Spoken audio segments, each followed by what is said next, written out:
See Adam, I'm just looking at the ones that I want, and the last bunch have been terrific. Adam Ottavino joins us from Citi Field now. Adam, it's Brian Kenny. How are you? I'm doing well, BK. Thanks for having me. It's great to have you back on the show here again. We have you on here a number of times. You look at the game in a very cerebral fashion. But tell me emotionally, again, you played for the Yankees. You're from New York City. Now you're playing in Queens. What is that like for you, family, everything else? It's awesome. This is kind of what we wanted to happen this offseason. Play at home again. And it's just way better for me. I get to see my kids more often and kind of have some sense of normalcy. And also I knew the team was going to be good, so I'm glad I landed here. So you've never had to move, or have you moved between, because you did go to Boston in between, or do you always have a place in Brooklyn or Manhattan? No, we never moved. I mean, home base is here.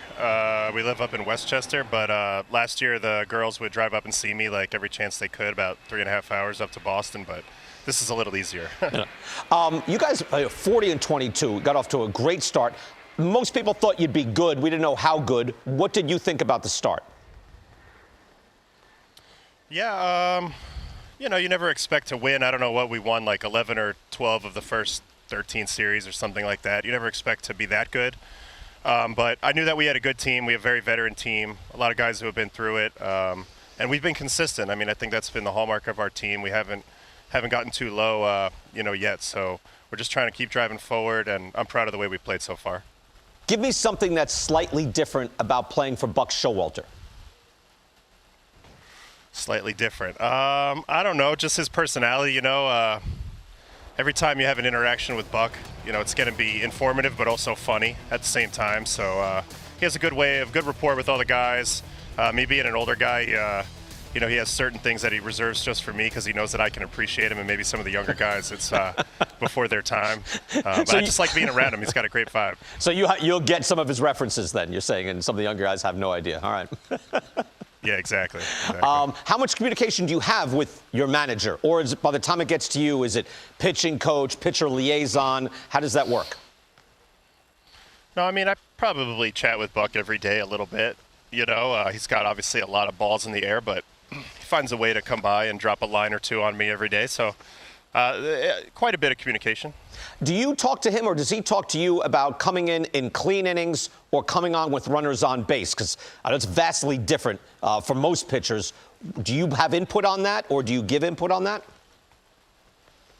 Yeah, I mean, like when I first came down to spring, we chatted for about half an hour just on, what I'm comfortable with, not comfortable with. I think he does that with everybody. And then we had another chat after a couple weeks of the season, once he got the lay of the land and could get his eyes on everybody in real time. So, I just kind of informed him that I'm comfortable with pretty much anything. So if anybody else needs to adjustment, you can always make me a little uncomfortable. That's no big deal. Right. So, yeah, does he tell you? He's like, hey, I want to bring you in high, because I've seen you in high leverage, and then recently I've seen you clean innings.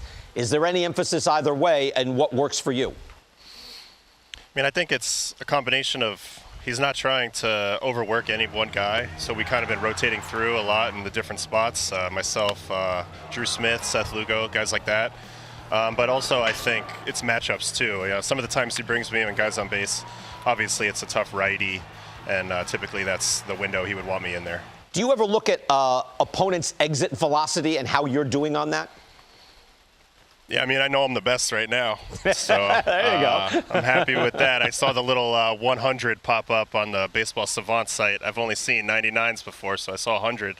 I said, ooh, I got to try to maintain this. 99s are good, too, if you're the 99th percentile. Take a look. We have, by the way, StatCast is powered by Google Cloud, and he is the best, #1 in opponents' exit velocity. Adam Ottavino is #1, then Tyler Rogers after that, but at, let me see, 81.6. So why do you think you would be, besides, look, you're a certain level of excellence, why do you think your pitchers are conducive to that level of weak contact?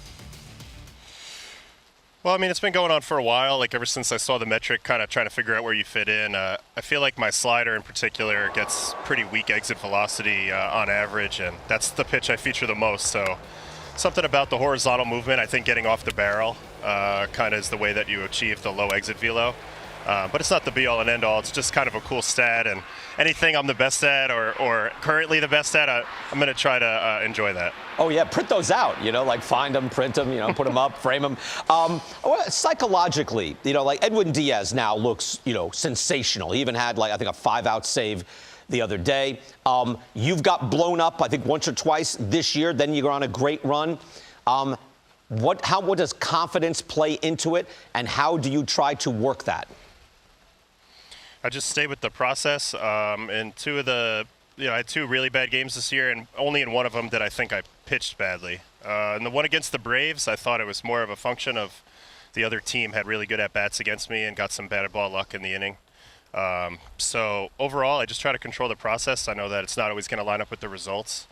But even early on, when my numbers were not great, I was happy with the way I was throwing the ball, and I knew I didn't need to make too many adjustments. I just wanted to stay there and stay consistent. I know it sounds simple, but there is some. You're not quite a field goal kicker, but it's almost like the game is going a certain way. If you do your job, that's good. If you're not good, you lose it right then and there. How do you deal with that pressure and then dealing with your teammates after? It's just experience. I mean, it hurts a lot when you're younger, when you come to the realization that you're in the role that if you give up a run, you might cost the team the game. So every time that I do give up a run or a couple runs, it's definitely hurting our chances to win. And, that's just part of the gig. You got to talk to the reporters and kind of own up to it and just kind of turn the page and understand that that's just your job. Other guys maybe pitch in situations where they can give up a run or two and it's not going to hurt the team, but not late inning relievers. And then when it's going well, I guess, does it feel different then? Like, say, when you're on a run where, you're locking down an inning, is that confidence build on itself? And do your teammates feel that too? I think so. I mean, bullpen guys, they know this. You're trying to get on a couple really good runs each year and just try to get on some good streaks, 5, 6, 7, 8, 9, 10 games in a row, something like that. And you're doing your job, and then another patch of adversity is coming. But if you can cut it off at the head right after the bad game and get on another good run, that's going to serve you well. All right. Again, on a good run right now. Again, last 12 2/3, 13 strikeouts, a sub-1 ERA. Brewers and Mets tonight, first of a 3-game series. And again, Adam Ottavino, always a pleasure to have on the show. Adam, thank you so much. We'll do it again. Good luck.